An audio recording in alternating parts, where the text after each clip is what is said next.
Hi, this is Debbie Thompson, coach and trainer from Groupability.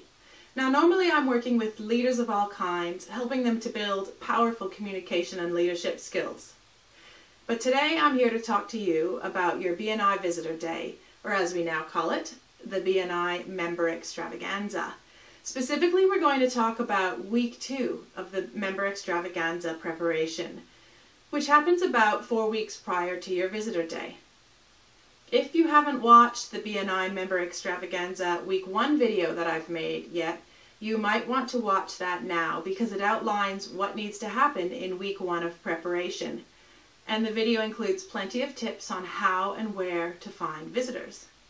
In Week 1, you were challenged to bring a list of 20 members to the meeting in the following week, which is Week 2.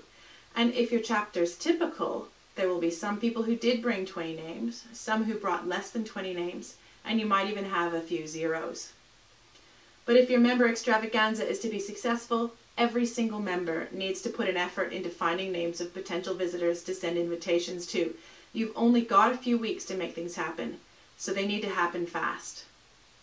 In Week 2, the name of the game is accountability. At the meeting, after reading their lists out to the room, including name, business name, and type of business, remember it's about accountability. Members will then write the total numbers of names on their list on a flip chart for everyone to see. So if you brought in 20 names on your list, you'll write 20. If you brought in 10, you'll write 10. If you brought in 0, you'll write 0.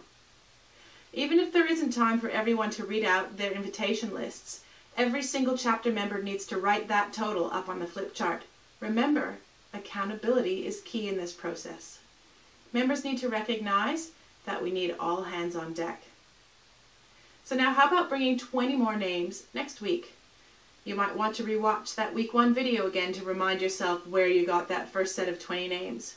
And I've also got 4 more ideas for you on where to find even more names. Firstly, your fellow members just read out their lists. Did that remind you of other people that you could invite? Secondly, do you have any local publications where local businesses advertise? Where we are, many coffee shops have a pamphlet called Coffee News, and local businesses advertise in it. If any of those businesses are in categories not represented in your chapter, go for it, invite them.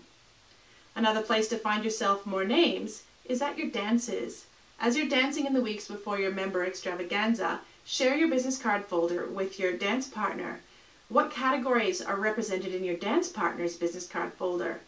Do you know anyone in those categories? They might be different to the categories in your folder. And finally, who have you used as substitutes? Call on your substitutes, not only for them to visit, but ask them if they know of others who'd like to visit. Your substitutes have experienced BNI meetings, so they've already got a sense of who might make a good invitee. The final focus I want to talk to you about for Week 2 is the invitation letter itself. A member of the chapter will read out the letter to the group. BNI makes writing the letter easy by giving you a template and a mail merge functionality, and all you need to do is fill in the blanks, like names and addresses, the date and time of your visitor's day, and a few more specific details. I'll be covering more on letters and envelopes and what happens with them in the next video. My name is Debbie Thompson from Groupability. I'd love to connect with you. You can find me at www.groupability.com.au, and when you're at my site, click on the Facebook link, like my page, and tell me all about how your member extravaganza efforts are going. Take best care, and I'll see you in the Week 3 video.